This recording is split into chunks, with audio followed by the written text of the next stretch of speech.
Hey, what's up everybody? Welcome to this week's Q&A. Sorry I had to miss last week's, but that was kind of the only one that I knew I was going to have to miss just based on scheduling and stuff like that. But I should be back on track. I'm a little exhausted from a couple of crazy weeks, but very happy to get back to the normal swing of things and to get into these Q&As. So let's jump in and catch up with everything I missed in the past week and a half, I think. First up, Mark Baltrick wants to know how you handle booting games that need disk swapping with the XStation. And it's actually been quite a long time since I've used the XStation, between packing and scrambling to get other projects done before the move and stuff like that. But I believe there's a queue system, so you queue up which disks are in the multi-disc set of games, and then when you start it, you're able to toggle between them. I would definitely check the updated instructions though, because the XStation has gotten quite a few updates since its original release, and who knows, they may have changed it, streamlined it, or whatever else. But for stuff like that, I would always default to the manual, because even if I do an in-depth, comprehensive video today on it, who knows what awesome features they're going to add a week from now. So I would always defer back to that just to double check on stuff like this, and of course make sure you're always on the latest firmware. Next up, Hector Santana wants to know why there isn't a wireless 3-button Genesis controller or a wireless OEM style N64 controller. Surely there are markets for products if similar products exist. So I'm 100% with you on the Genesis controller. The 3-button Genesis is one of my favorites. In fact, for me, the SNES controller is my favorite of all time. And then a very close second is Genesis 3-button, and that's not nostalgia, that's just my hands like the way it feels. That's, I choose to use that for Master System games and for lots of emulated games and stuff like that. So I think the reason why it doesn't exist is because a company doesn't want to dump a ton of money into tooling for the plastic for these things to make a controller that doesn't support the entire Genesis library. And one could argue that the majority of games only need 3 buttons, but you could also argue that try playing Mortal Kombat with a 3-button controller. So I kind of understand that. As for the N64, I think that controller is just universally hated by most people. I don't mind it. I think it really adds to the weird and unique experience that the N64 gave, but I think a lot of people that still play that console just want the most comfortable controller, which is why, I believe Retro Fighters did a few wireless controllers for the N64. I think there's a few others coming out, and I think that's why those concentrate on the different design, is because they're just trying to get the most bang for their buck. So hopefully we could find companies that would be willing to do smaller runs. Maybe things like, maybe Rourke could make a limited edition N64 controller, and we could work with people on making a wireless insert for that. I don't really know, but there could be potential for that, but I think that's something that it would have to be in smaller runs, so at the very least they'd be much more expensive than a very reasonably priced Retro Fighters controller or something like that. So good question. I hope we see the Genesis 3-button one, because I do think more people would probably purchase that, but maybe I'm dead wrong. Maybe if they made an OEM style wireless N64 controller, they'd sell 10,000. Who knows? But I think that's it. I think it's just quantities. Joshua Boyd wanted to chime in regards to getting your pictures off the Game Boy camera, and Joshua said that Venn's Joey Jr. device allows reading save game data from the Game Boy camera, and the device is in stock currently. Once you have the save game file from the camera, there are various ways to extract photos, including a web-based extractor from Rafnet, the same person that designed those very cool controller adapters. So thanks, Joshua. That sounds like the easiest way to do this. So, I never got a chance to try Venn's Joey Jr., but it's on my list because I do like cartridge dumpers, and I like the idea of always being able to back up and restore save game files, and adding the Game Boy camera functionality is very cool as well. So thanks for chiming in. Yippo said they found my rant about beveled PCBs interesting and informative. Does this apply to all consoles? They have an Atari 2600, a Vectrex, and an NES, and have bought new cartridges for all of these. Should I go and inspect them? So I'll give you a couple of the short answers right away, and then I'll go back and elaborate a little bit. First, I'm glad the rant was informative. I'm always just assuming everybody's annoyed with me rambling on, but even if you are annoyed, at least you got some info by it. But the short answer is you should check all cartridges, and then you should kind of research the situation about it. So if you have a homebrew cart that's not beveled, it doesn't necessarily mean the whole thing's junk. I would just do some research and kind of figure out why, is it a mistake? Is it needed? Is there a specific scenario involved in this? But basically check all of your carts, and anything that's not beveled, take the time to look into the situation. And if it is beveled, or if it's only beveled on one side for carts that only have pins on one side, that's totally cool. So in the case of like the Game Boy and Game Boy Color, it only has one set of pins and the other side is flat because that just lines up with the plastic of the cartridge and slides right in. That's completely perfect. That is exactly as it should be, because the beveling is designed to spread the cartridge slot pins apart. And if there's only one set of pins, you only need one bevel. But to just elaborate a little bit more on that, anytime there's a PCB with pads on the end that gets slid into a receptacle like that, it needs to be beveled. And in the case of retro gaming, of course, that's cartridges mostly. And there's only a few exceptions for that. It should always be beveled. It should. That's good practice. It's something that should have always happened that way. But I've seen some arcade boards that didn't have it. The scenario of like Genesis sliding into a Sega CD, I'm pretty sure that is beveled. But in the scenario in which you're designed to plug something in once, or a handful of times throughout the entire life of the device, that's not necessary. It's good practice, but it's not going to destroy anything if you have that. And if you do find any arcade boards that aren't beveled on the JAMA edge, you could always just buy a JAMA extension cable and use that. So you're beating up the extension cable, which stinks. You don't want to waste money, but I would much rather go through a $50 cable every couple of years than a rare arcade PCB. So anytime that you have a PCB sliding into something, you want it beveled in order to separate those cartridge pins. And on the other side of that, what I said before about research the scenario, there's plenty of cases out there where a company really worked hard to get the voltages correct, to do a very good PCB layout. They got their production samples back and their carts were beveled. So they did a run of production and some or all came out without a beveling. And in that case, especially for something like a ROM cart, I would say if you're comfortable, try to bevel it yourself, or just leave it in your console and try not to swap it out with anything else if you have the ability to. Because in that case, you have something that's well built. It was just a mistake that was kind of nobody's fault. These aren't big companies that could hire Q&A people to sit at the end of an assembly line and check the things as they come down. These are usually very small operations and sometimes a one-person operation. But it's worth checking, because there are also plenty of cases which, sorry to be rude, but I always got to call it like I see it. Some of these companies just don't care at all. They're in it for a cash grab. They're in it to capitalize on people's nostalgia. And one notorious company has come right out and said, and the emails have been exposed, if you will. We have the documents, but they've come right out and said, like, I don't care. Just make it as cheap as possible. I don't want to spend any more money on this. It doesn't matter. Then in that case, you always have to ask, well, what else is wrong with it? Because the whole voltage debate, it's not good practice to not have voltage translators, but there have been some scenarios, not with EverDrives, not with anything recent as far as I know, but 5+ years ago, there were some carts made that just would hurt your console. And I think I have a few friends with some dead Neo Geos because of the wrong voltage. So that's not the 3.3 volt thing that we've been talking about. That's some pretty rare scenarios.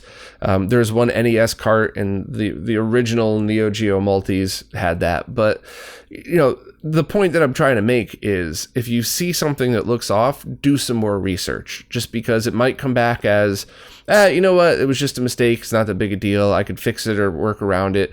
Or it also might come out as, hey, I found this at a tag sale somewhere. Let me look it up. Oh crap, this is dangerous. Don't put this in my NES. The seller had no idea it was dangerous, so just gotta chalk it up as a loss, throw it in a garbage or wrap it in like painter's tape and write do not use or something on it and just keep it as a weird, keepsake or something. So hopefully that was the info that you wanted and not just another useless rant to waste everybody's time. Hopefully that came out the right way.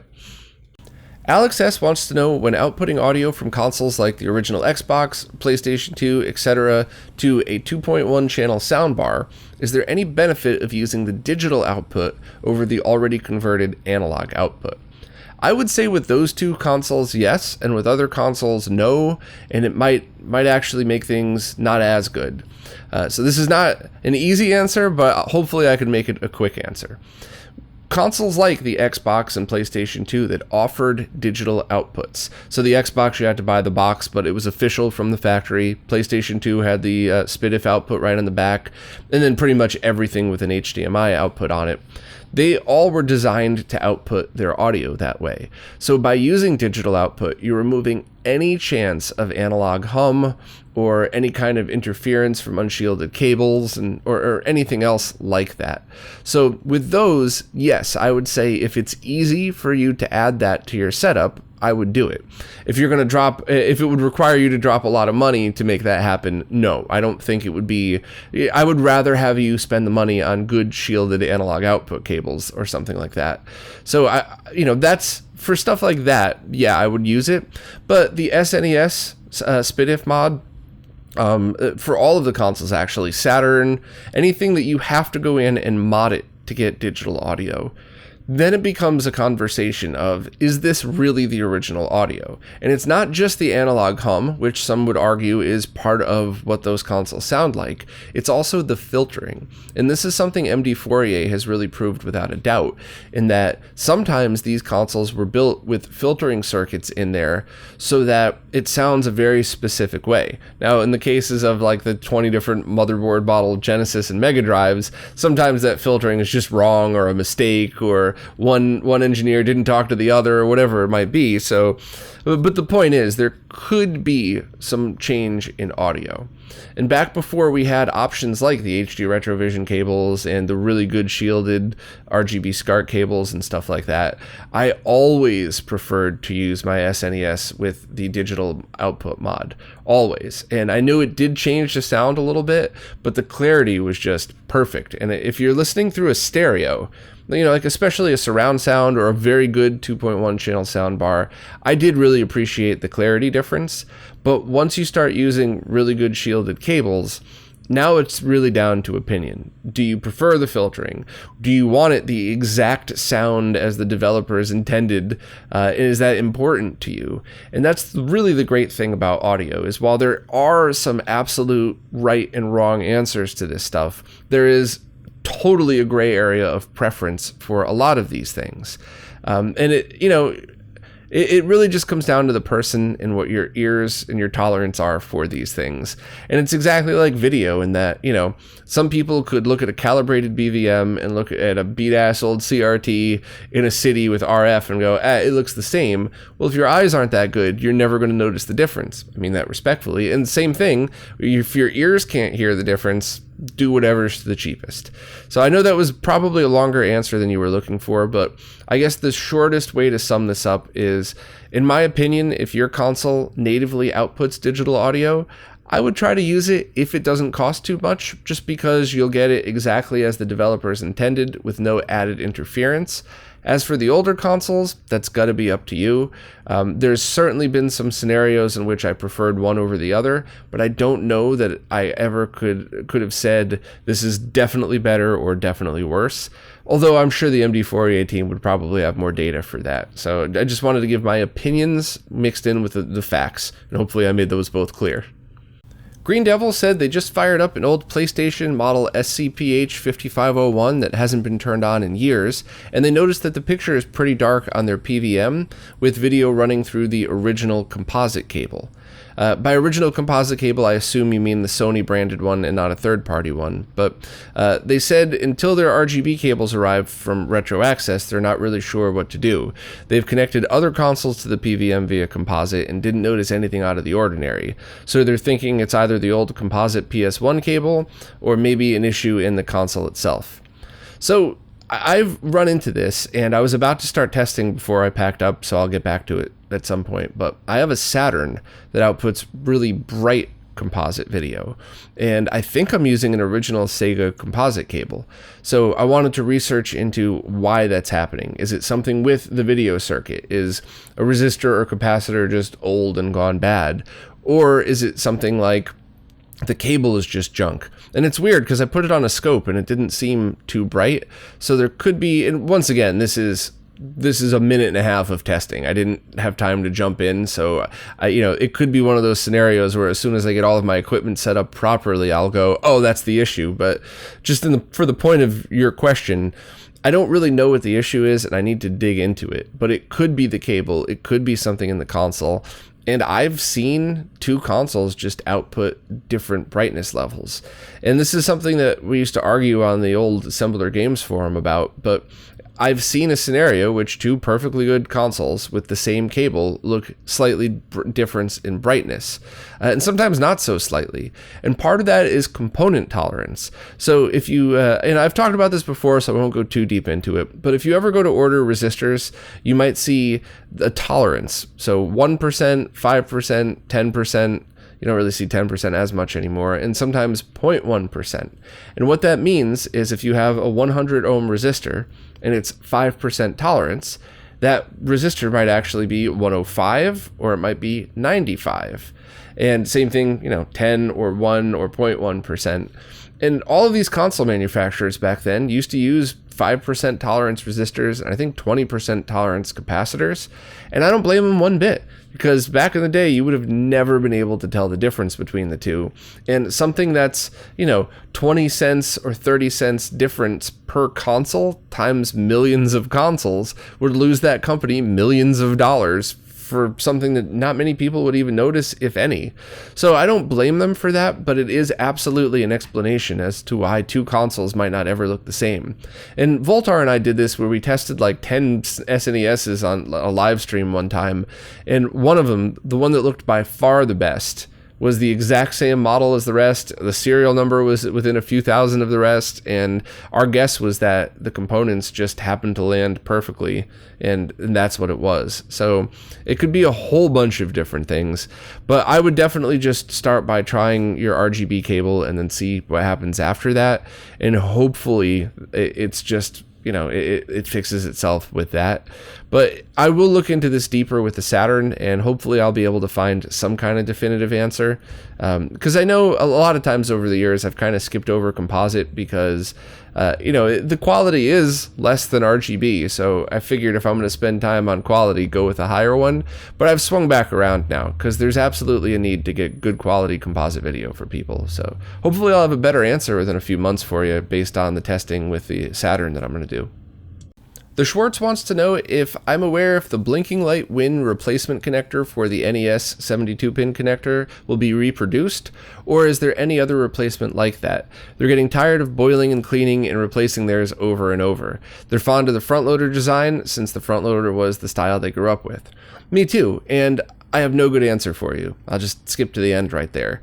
Years ago, I found one person on eBay selling very good 72-pin connectors, and they were perfect. You didn't have to worry about them, you didn't have to clean them, they worked with everything. And then that seller stopped, ran out of stock, and that was it. I don't think they've been selling them since. And I've randomly picked some up. I've randomly just bought one because somebody said, oh, you should try this seller. And, you see on eBay, it says like 5 sold, 3 available, and I'll pick up one and it's totally fine. But I've also bought some that were just as bad as the worn out original or anything else. So my guess would be try to look around, Discords, forums, anything else where people have bought them recently in the past couple of months, and see if the seller has the same stock and you could do it that way. As for the blinking light Win, I have no clue. I would email them and see just to see if they have any word on that. But the only problem I have with the blinking light Win is very stupid. Before I even say it, before I even let the words fall out of my mouth, I know this is dumb. I know.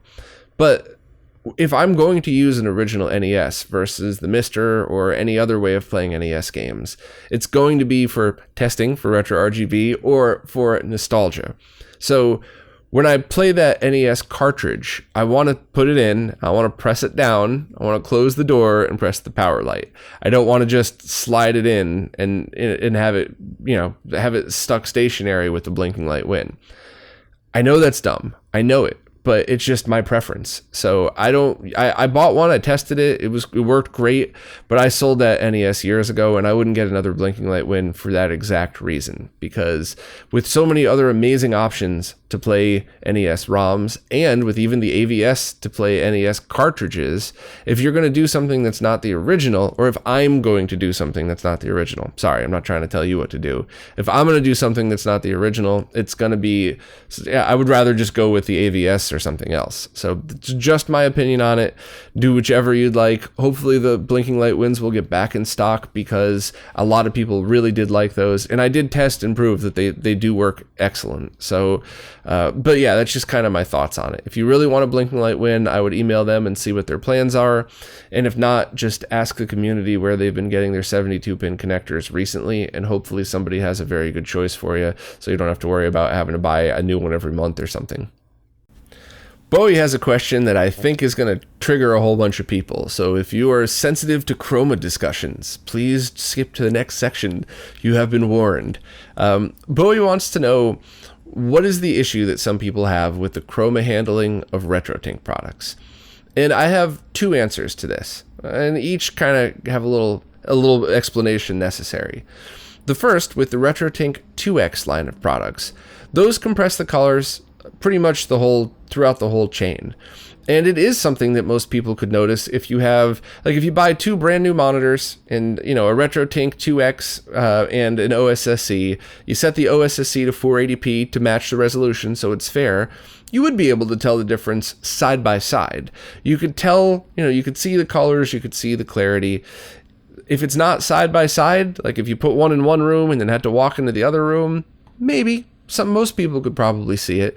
But I never care, because that's not the point of the original RetroTINK 2X line. The point of those, which Mike has made very clear since he first started, since the very first interview we did, was to provide people a way to connect their classic analog consoles to flat panel TVs with the original cables it came with in a way that doesn't suck.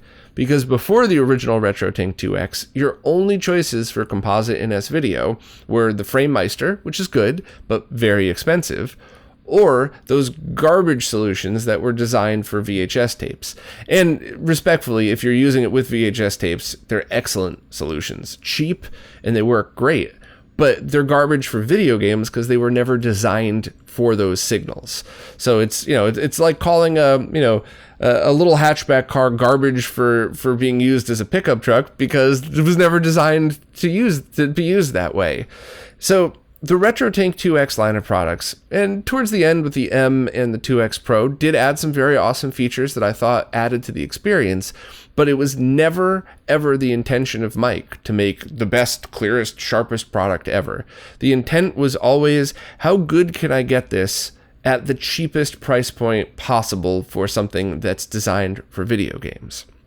Now, so I mean, based on that, anybody that complained about the chroma on the Retro 2X, I just wouldn't even listen to, because it's not the point at all. It's like my hatchback, pickup truck analogy. It's just not worth getting into that argument. And most people understood that and were fine with it. And a lot of the really smart people out there who did mention that always remembered to do so in context. Like, I already have an OSSC, so I'm not going to switch to something that doesn't look as good when I already own this thing, but it's great for what it is. It's a totally fair opinion. But when you move on to the RetroTINK 5X, it doesn't compress the colors on the input side.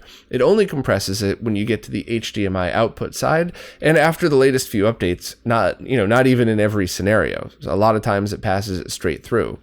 So, and the RetroTINK 5X is designed for quality as well as functionality and all that stuff. So why do people have a problem with that is twofold. The first is, there are people out there that could look at something and go, the colors are compressed. I'm friends with quite a few of them, actually, and they all have eyes that are tuned better for that than me. I could look at a calibrated monitor, or not even a decent computer monitor, and you could have the OSSC or the RetroTINK 5X playing A Link to the Past, and I could just look at it and probably tell you what motherboard revision is in the Super Nintendo. My eyes, I'm slightly colorblind in a weird way, but my eyes see sharpness really well, so I could just naturally see that, especially after 10 years of staring at those Link shots. And other people are the opposite. Other people can see the sharpness, but they can immediately see the colors. So the pictures that I have in the write-ups, I did show it in the original RetroTINK video, but the capture came out weird, so please reference the posts on RetroRGB. But that really demonstrates, excuse me, the chroma difference. In that if you zoom in 1,000 times onto Link's face in A Link to the Past, you could see it pretty much perfect on the OSSC. And with the RetroTINK 5X's original firmware or current firmware in other modes, you could kind of see what's best described as like a ghosting around some of the colors. And that's a result of the color compression. Now, the latest firmware fixes that, so you know it looks pretty much perfect. You don't have to worry about that anymore. But there are people that can see that.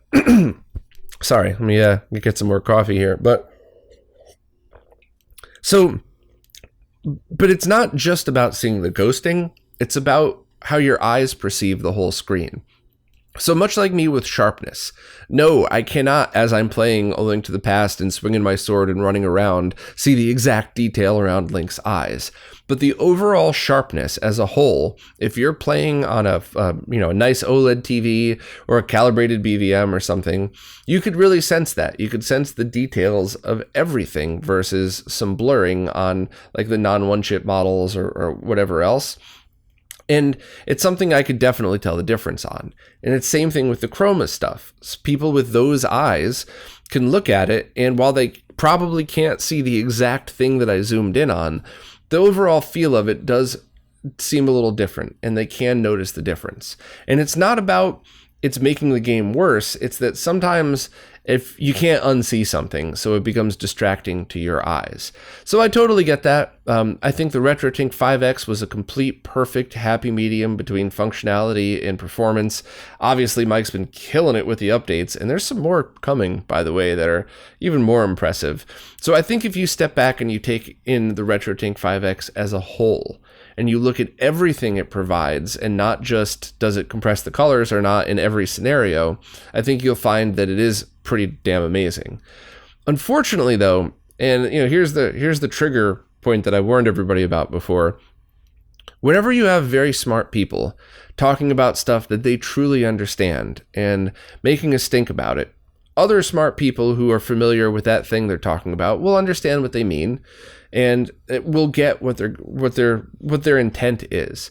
But there's a lot of people out there that'll just hear somebody smart say, well, this thing compresses the colors. And then they'll just jump on forums and discords and social media and be like, it compresses the colors. It's terrible. It's going to blow my house up. And it's always been like that. It's like that in every aspect of life, but especially for gamers. Any old people like me definitely will remember some kids in a playground talking about how your Super Nintendo is crap because the Genesis has blast processing, and how your Genesis is garbage because the Super Nintendo has the FX chip in mode 7. And the truth is, none of that shit matters. It never did. The only thing that matters is how fun it is to play the game. And you could have ugly games that play way better than the pretty games with all the features. None of that stuff matters. And it's the same exact thing with the color compression. As long as it's not something that distracts you, 99% of the people complaining about it probably don't even know what it is. So I know that's insulting. I know a lot of people are going to, get super mad at me because they tweeted a picture that definitely showed the, whatever. It's just, I have a lifetime of experience watching people do this, and so does anybody who's paid attention to the gaming scenes. There's still the PlayStation Xbox war for no reason whatsoever. They're both awesome consoles. And I think that's really what it comes down to.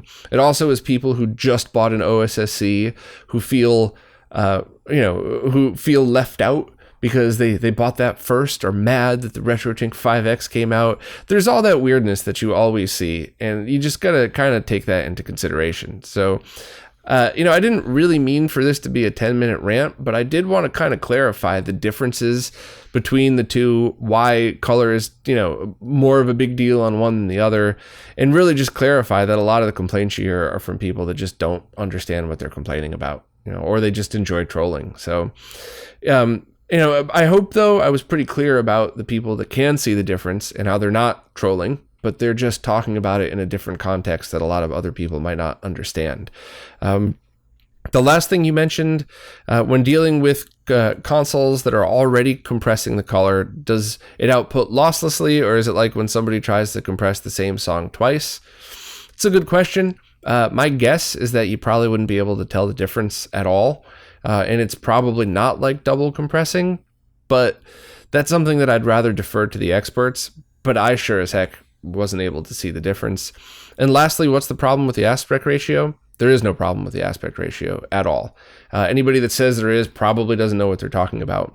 The discussion about the aspect ratio is generic versus optimal timings, where I'll make this super quick because this is a long conversation, but generic 4:3 aspect ratio keeps it in about what you would see on a CRT. Now, there's more information being learned. There's new ways to calculate this stuff so that this exact width might change as we learn more, but generally speaking, it's about what you would expect from a CRT. Whereas if you do integer scaling with square pixels, it's very hard to get that exact same width while keeping square pixels.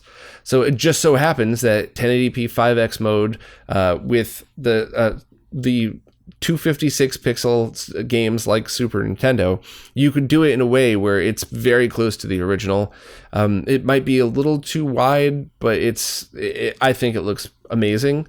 So that's a debate that I think it's in the same way as the color is very healthy to have. I think a lot of smart people are working on it, trying to tweak it to be as good as possible and as accurate as possible to the original, but it's not something that really matters in that as long as it looks good to you, it's fine. Don't stretch to 16:9, keep it sort of square. And if you have too narrow of an aspect ratio, it might change the way the game looks. But if you grew up playing on software emulators, that's how your eyes saw it as you played it. So it could be argued that if that's how you saw it growing up and that's how you enjoyed the games, that's the right way to do it.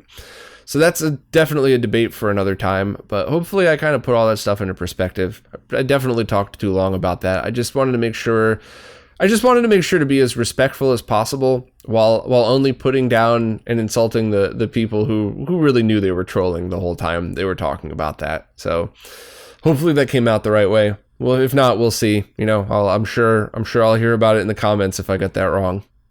DW623 wants to know, is an unpowered composite switch okay to use safety-wise?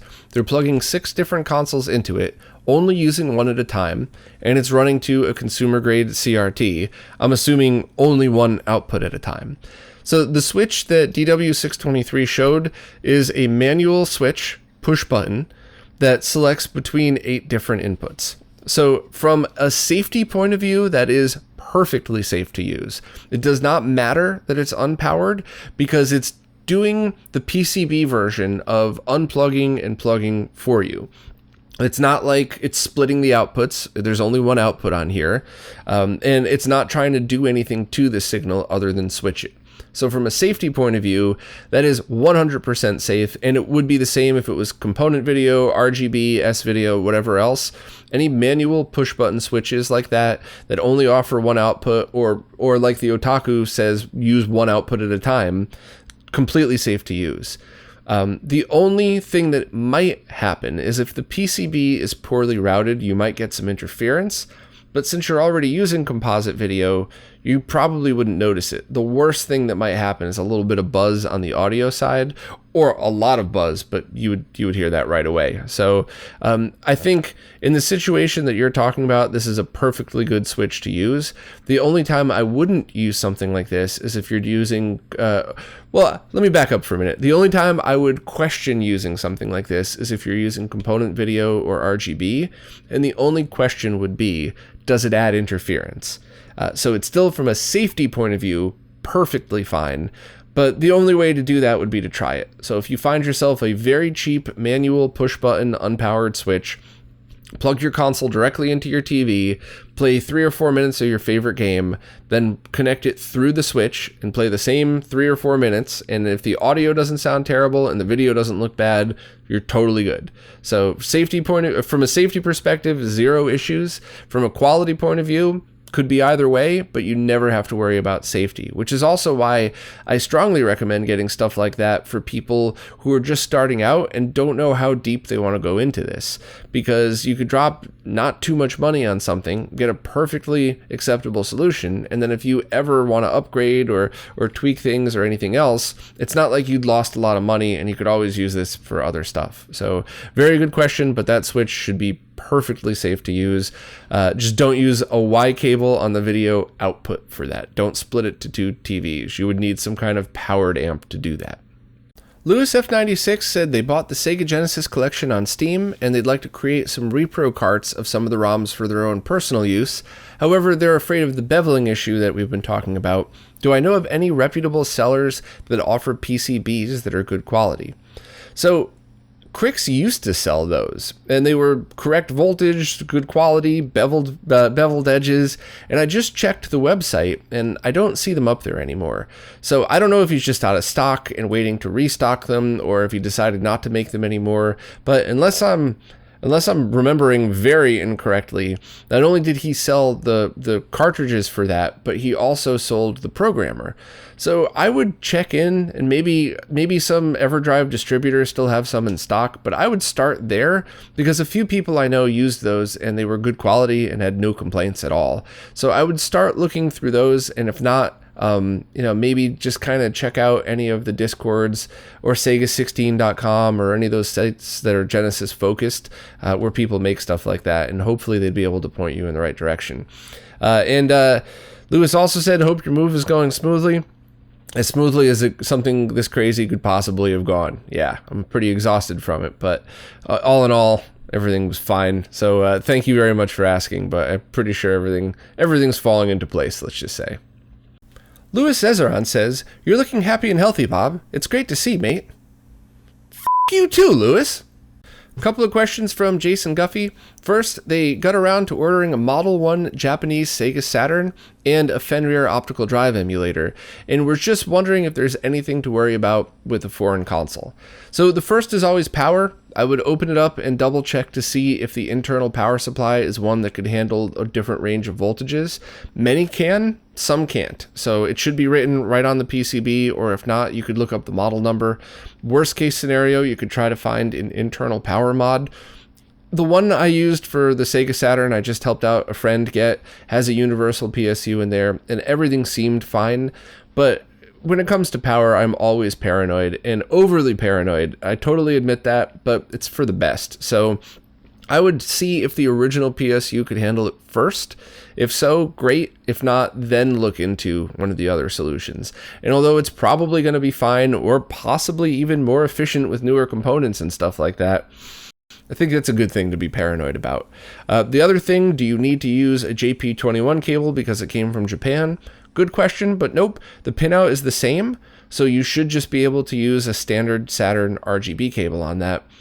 It is always good to double check though, because like the Japanese master systems, luckily if you use a US RGB cable on a Japanese master system, you might not get any signal at all, or it'll be too dark, so it's totally safe.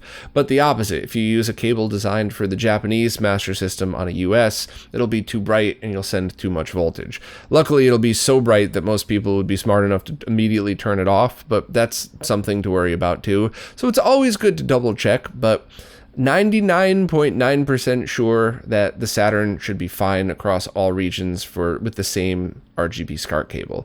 The other ones to look out for are Super Nintendo. If you use a North American C-Sync cable on it, when you plug it into a PAL SNES, you're actually getting 12 volts down the C-Sync line. That is very bad. And there's other components that are different that are not so bad. So it's very good to check, but I'm pretty sure you're fine for the Saturn. Also, aside from the mode, what would I recommend as an ODE for the Saturn? If you have the money, the satiator, because you could just plug it in, and if you ever want to use the original drive or use a different Saturn or whatever, there's no installation. You just pop the door off in the back, you slide it in, you slide it out.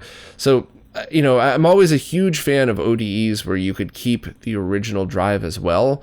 I think that's something that's not important to most people, but important to a lot of people who maybe they just spent the money to fully recap their Saturn and also, you know, do an optical mod or something like that, and just fixed up their optical drive. Now you have one console that you dumped all this money into. It's probably a good idea to have something where you could use your original discs and your optical drive emulator, you know, on your SD card. So it's expensive, though. So I completely understand if you would want to go the other route.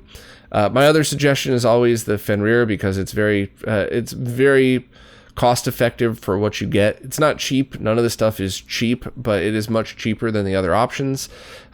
So those are my two favorites for the Saturn, just because, you know, one, no installation, and two, it's much less expensive. Lastly, a few months back, I said you should try and refrain from turning a higher end CRT monitor on and off, just as something to prolong its life. However, they're wondering if things like resolution or source switching could also be an issue.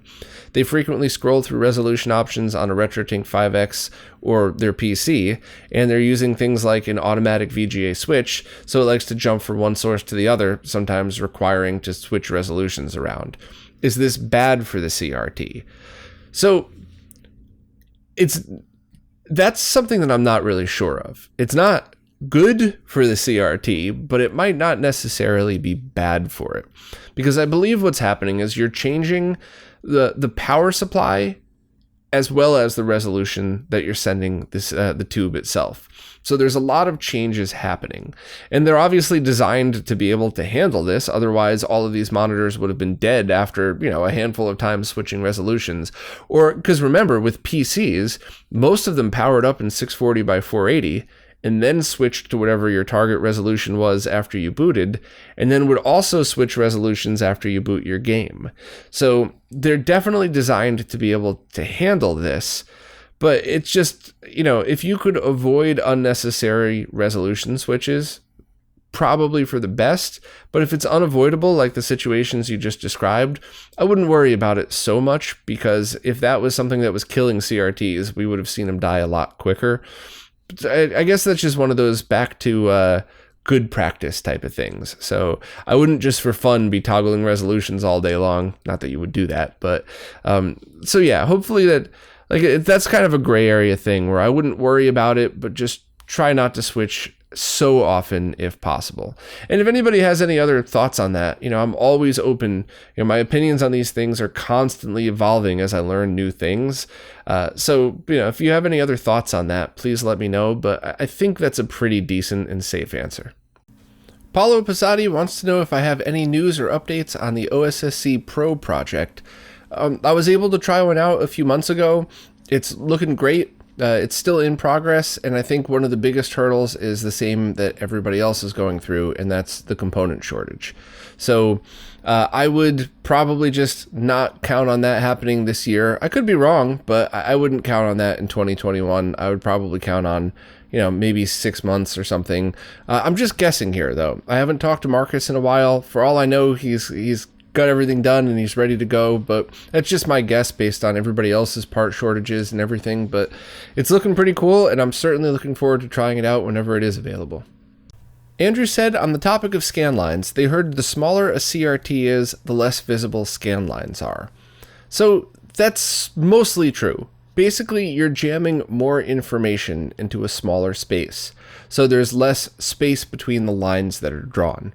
Because if you could visualize how a CRT creates its image by drawing a beam of light from left to right, one line at a time, until it fills the screen, the bigger the screen, the more space between the lines that are drawn, which are technically, scan lines are the actual lines of information, but in retro gaming we referred to that empty space as scan lines just because it makes sense when you look at it.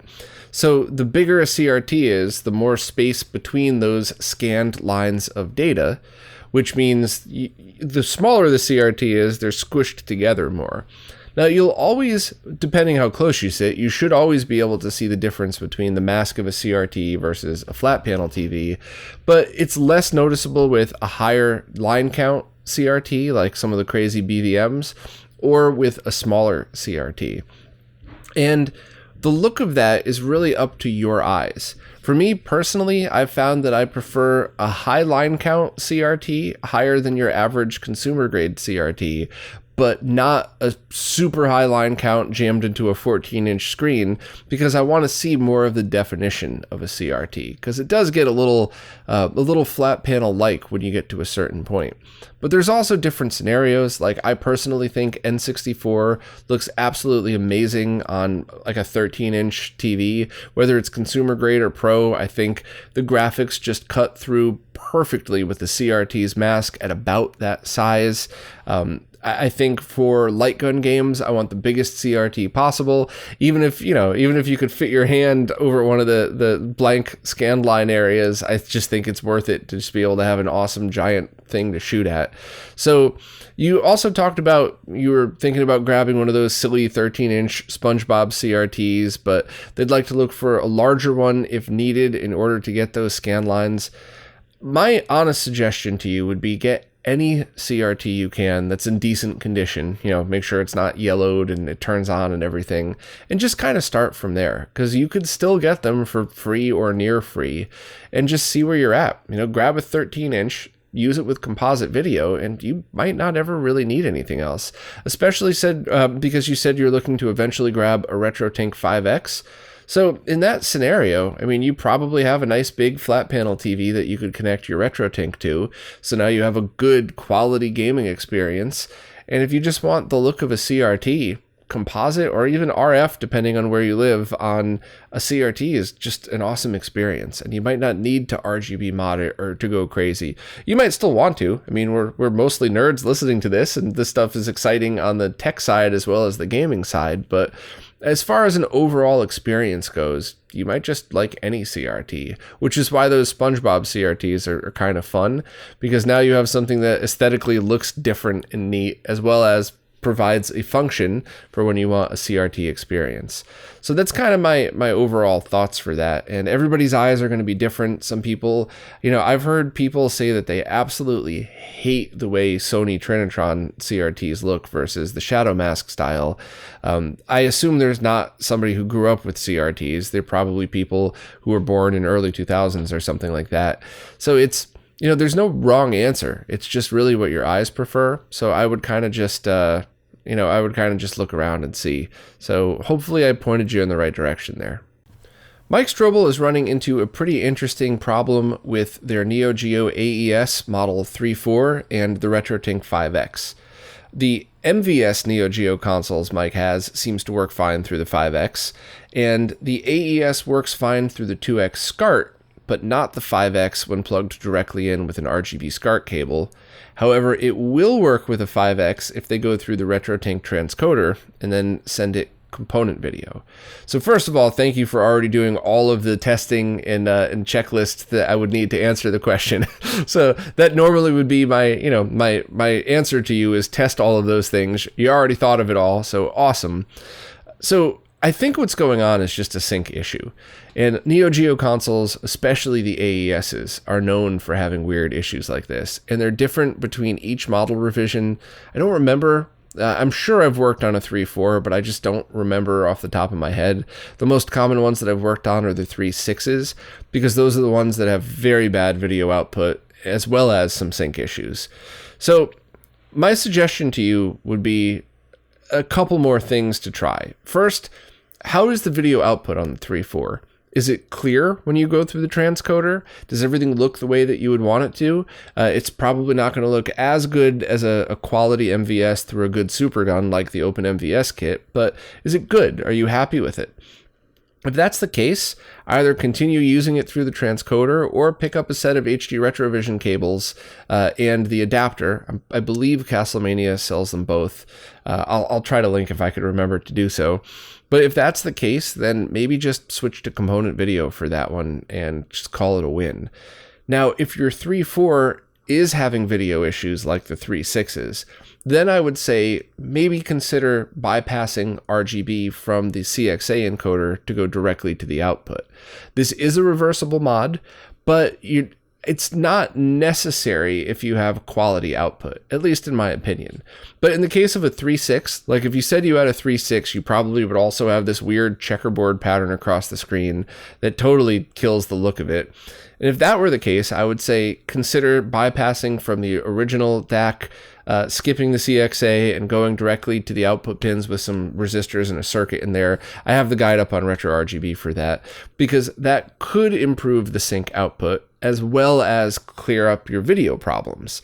But if you're not having video problems, I don't really know if I would recommend modding a rare and expensive older console, because, you know, while Neo Geos might not count as rare, they're certainly a hell of a lot more rare than like a Genesis and the Super Nintendo are. So that's just kind of my opinion on that, is if you've already got a solution to the problem, you know, try using it that way, as long as you don't mind spending the extra money or don't mind leaving it hooked up through there. But if you need to use RGB SCART, you could try a different SCART cable just for the heck of it. You said you're using a Pack-a-Punch cable, which, you know, if it also works on your RetroTINK 2X, it seems like the cable's probably fine. Funny that you mentioned that too, though, because I have seen this issue before, but it's been the opposite. I had trouble with the RetroTINK 2X, but not the 5X after the latest firmware update. So you could try a different RGB cable and hope that maybe you just bought an old one that had an issue. I don't know, but I think if you found a solution that worked for you, maybe going component video is probably the way to go for this. Just my thoughts, though. Now, of course, there could possibly be a firmware update that helps add sync compatibility, but I wouldn't count on that, because Mike's already added quite a few tweaks to the sync processing to help it work with this, and did definitely improve compatibility with Neo Geo consoles. And if it still doesn't work after the latest firmware update, you might just want to go with the solution that you already found. So hopefully I pointed you in the right direction, but please let me know if you need me to clarify any of that. Oliver Clare said they're looking for an HDMI switch that could handle a lot of inputs with a wide variety of signals. So everything from upscaled RF content to a modern gaming PC. Would there be any HDMI switches that I could recommend for the job? So there is that thread up on Shmups that people have been keeping up on, and I've also purchased a few more HDMI switches, and it's so hit or miss. I really don't have a solid recommendation. I think that thread on Shmups is probably the way to go, but one thing that I will definitely add is if you're looking for a bunch of inputs and one output, there's probably a bunch of good solutions out there that'll work. The main problems that I ran into were switches that had multiple outputs and audio extraction, and helped with like PS3 compatibility. Those were the ones that would occasionally freak out, or the audio would stop working, or something would happen. For me, when it's just a matter of being able to handle the OSSC's input, the RetroTINK's input, and mixed with modern consoles, most of them worked fine, and the worst thing that would ever happen was I'd have to unplug and replug the switch every now and then when it got freaked out between switching inputs and stuff like that. So I guess I would try looking on the Shmups forum first and see if there's one that people have been buying recently that still, you know, a company still has a stock of the current model. And other than that, I guess I would just try to find the cheapest one at a place where you could return it if it doesn't work. So if you don't find one on the Shmups forum that people have linked to, just buy whichever one seems to be the cheapest from like Amazon or Monoprice, or a place where you could return it within a reasonable time if it doesn't work out for you. Wesley saying he wants to know if I think the Mr. project would ever have a core for CPS3 arcade games. And my honest and polite answer to that is cross your fingers, but don't count on it. But that's also what I would say for any platform that's not available on the Mister. And the reason I word things that way is because a ton of work goes into adding any new platform to Mister. I mean, if you follow any of the main developers on Patreon, which if you have the ability to, I would strongly suggest considering that, because a lot of work goes into this. But anybody who follows these projects can see everything that goes into it, all of the updates, all of the stuff that's required to create a core, and then more importantly, not just create a core, but make it accurate to the point where you would want to use that over software emulation. So, you know, it's a ton of work, and I would never want to say, yeah, sure, they should have it by next year or something like that, because the truth is they might not ever get to it. It's just a tremendous amount of work in reverse engineering.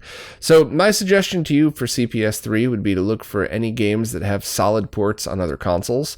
They're not perfect, but there are a few good Dreamcast ports and stuff like that. Or just, you know, doing some really good software emulation, using it on a PC, trying to possibly look for ways to output 15 kilohertz video. There's a bunch of people that have done projects that hook computers up to arcade machines. I did one myself a couple years ago, more than a couple years ago now, and it was good. It wasn't perfect, but it wasn't bad at all. It wasn't some 5 frames of lag crappy solution. It was playable 100%. So that'd definitely be my solution for the short term, and just, you know, support the Mr. team, support everybody that contributes, and hope that they someday get to your favorite console. Nathan Hardy wants to know if there's a list somewhere of which consoles and other devices that need to be recapped soon, probably should have been recapped 5 years ago, or, you know, it's coming up that you need to recap it. That's something that I planned on adding to the wiki, which with the move delayed again. I'm so sorry. I'll get to that. There's just not enough hours in the day. But that's something that I do want to see on there, and I think that's one of the first things I want to see on there. But for now, I believe the ones, and please in the comments correct me if I forget anything, but Game Gear, the Duo consoles, the Turbo Express consoles, and the one cap on the Xbox are the #1 offenders out there. A bunch of other consoles could use some cap replacements. I've seen leaky caps in almost every scenario, but the most common ones and the most dangerous ones, PC Engine Duo or Turbo Duo, the NEC consoles, Game Gears, all of them, all of the Turbo Express or PC Engine Express or whatever those are, and that one cap on the Xbox are the ones that are definitely the worst so far. I'm trying to think if there's another one, but I think those are the big ones right there. I'm probably forgetting another one. I apologize, but those are it. So I would definitely start with those. Or if you have a console with an internal power supply, it's probably time to replace the caps on that power supply, especially if you're doing other mods like XStation and PS1 Digital or something. Not necessarily the ones on the motherboard, but the power supplies. And those aren't, as far as I know, those aren't really leaking that bad. It's just preventative maintenance that you're going to need it at some point relatively soon. But those aren't dire, whereas the other ones I mentioned are. So hopefully that's decent and kind of sort of sums things up. It's a Serial Wow wants to know why the official Nintendo GameCube component cables can't be cloned exactly and must instead rely on GCVideo solutions. Well, I mean, it just comes down to reverse engineering and taking the time to do that. GCVideo is excellent. It's not something I would ever complain about. It isn't exactly the same in all scenarios, but Ingo Korb, the developer who made that, has really done some tremendous work on that over the years, and I definitely don't have any complaints. However, I think there are other people looking into different ways to go about it, and at this point, I wouldn't even go with the exact original. I would try to use like newer technologies to try to get the most out of those digital signals. So it really is just comes down to reverse engineering and how much time people want to spend on it. But I also think it's at a point where it's excellent. So a lot of people might not want to spend any more time on something that's already available in a plug and play form that already works great. And there really are only a few other bugs in it that I don't think most people would even see or care about.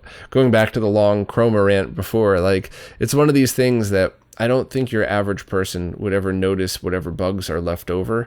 Maybe there are certain scenarios like this part of this game or this one game or something like that. But just generally speaking, I think GCVideo is in such good shape right now. It's not something people are rushing out to do. But the direct answer to your question is just being able to spend the ridiculous amount of time reverse engineering and trying to get everything exactly one-to-one from the original. But we'll see. We'll see what the future holds with other solutions that might be coming out and other things that could possibly be done with the GameCube. Tyrant Rex said they recently fixed up an old Wii from eBay for a friend of theirs and wanted to know if I knew of any Wii to HDMI converters or adapters that would be worth recommending to someone on a budget, or is component still the best option? I believe there are some newer solutions out there, but I strongly recommend getting the HD Retrovision Wii component cables, and then any of the cheap component to HDMI converters that I list on the Amazon page. It's just retrorgb.link/cheap DAC, and look for any of those solutions. And those together will be more expensive than one of those plug-and-play solutions, but it's pretty much guaranteed to be a good solution. Now, if they're on a budget, get any of the Wii HDMI adapters that you could find. Get the cheapest on Amazon, in fact, and cross your fingers. As long as it doesn't say that it scales, as long as it just stays in the original resolution, the worst that could happen is you crush some colors, or maybe there's some interference because it was a poorly routed PCB, but it's not going to add lag and it's not going to hurt anything. And you could get lucky. You could just coincidentally land on one of the ones that is well built, and you'll get a perfectly good solution that's almost exactly the same as what I just recommended for cheap. But if you're not willing to take that risk, getting good component video cables, a set of the HD Retrovisions, or if you could find a quality used official Nintendo set of cables with just a cheap DAC, then that's guaranteed to be a decent solution. And if you just happen to get one of the DACs that doesn't work right, send it back to Amazon, buy a different brand, and you should be fine without losing anything other than a few minutes of time and testing. So that's definitely my suggestion, and hopefully there'll be another internal Wii HDMI mod available at some point, because those are pretty cool, and you can squeeze the best out of your Wiis with those. Limechasm is looking to take an 800x600 HDMI signal from their PC and convert it for use with S-Video. And this is going to create a whole bunch of problems that you'll have to solve, and I'm not even sure if this is something that you would want to go down the road of. So here's the different issues. First, there's obviously the digital to analog conversion, which that side is probably the easiest to solve. But the hardest problem to solve is 800x600 is not a resolution that S-Video supports. S-Video can only support 15 kHz signals, so 240p or 480i. So if you need to run 800x600, you can't run any other resolution, you're going to have to find something that downscales that, and then you'd have to figure out a way to downscale it to either 480i or 240p, but I'm assuming if it's coming from your PC, you're going to want to keep it progressive. So that's a resolution mismatch as well, so it needs to be fully downscaled. So I'm not even sure if there's a way to do that reliably. You could try to find those cheap converters, which it looks like you've already tried, but those are designed to take TV and movies and get them to work on CRTs. So they're going to be very laggy, because lag doesn't matter for TV and movies, but they're also going to only convert it to 480i, because that's the signal that you would probably be wanting to send to an old TV in S-Video. So right off the bat, those aren't going to work for you. Now, if you're outputting from a PC, what you could end up trying to do is find something like an older arcade VGA card, which I think some of those even had S-Video output, and then you could just run your PC at 240p, and that would solve the problem. It would be much lower resolution, but that would work. Alternatively, you could run your PC at 640 by 480, and then use a downscaler like GBS Control or the RetroTINK 5X, but then you would have to convert it from VGA or RGB to S-Video, which there are those converters out there. So I think for you, I think what you would really want to look into is trying to add a video card to your PC that could output the exact resolution and signal that you want. And that would be the easiest and cheapest way to do it. There's some hurdles involved in there. Do you replace your video card? Do you try to add this as a second? Would it even work that way? There's some software stuff to run into, but please let me know if that's not going to work for you, and I could try to think of a different solution. But resolution and signal are going to be a big problem with this, because you can't just downscale easily 800x600 to 240p, and it just wouldn't look or wouldn't look right, and it wouldn't work in the way that you're hoping. So maybe kind of think about those things and see where else we can go with this, but just adding an older, different video card might be the best way to do it. Alex S. has a question that normally would be very easy to answer, but the timing of the question makes this a bit complicated. So basically, they purchased and received a RetroTINK 5X, and they had fun messing with it. They thought it's a great product, but ultimately they don't need it in their setup, so they would just like to, move it on to the next person who would like it. And normally in this situation, I would say, unless you hate eBay as much as I do, throw it up on eBay for a $1 auction, and then just whatever people want to pay for it, they pay for it. You're not scalping. Your intent was never to scalp. You set it at a low price point, so you're not trying to squeeze money out of people. And you're not a scalper. You're just one of the many people one of my fellow nerds who likes trying products. And then when you're done, you sell it on to the next person who wants to use it. But the problem is, at the moment, there are a ton of people who are purchasing RetroTINK 5Xs for the sole purpose of scalping and making a quick buck off of people who are desperate to get one. And that's obviously not what you are doing. So the reason this is a hard question is, how do you sell something without looking like one of those assholes when that's not you? And my only guess would be to list it on eBay for, take whatever you bought it for, and then make sure that you calculate shipping properly, and then add whatever the percentage that eBay would take and set it as a buy it now. So basically, by the time you're done with the transaction, you don't really make any money, maybe a few dollars just to cover yourself to make sure nothing bad happens. So you're not scalping, but you're also not losing money. And I think a lot of people would be very happy to do that. So maybe you list it for $350 or something. I'm guessing. Double check your numbers, by the way. But maybe you list it for $350, you put it out there, and it sells right away. That's not scalping. I hope that people don't interpret that as scalping. So anybody listening has any thoughts on that? Because, while Alex's problem might be solved just by going to the Discord, posting it there and selling it to somebody privately, and, you don't have to worry about that.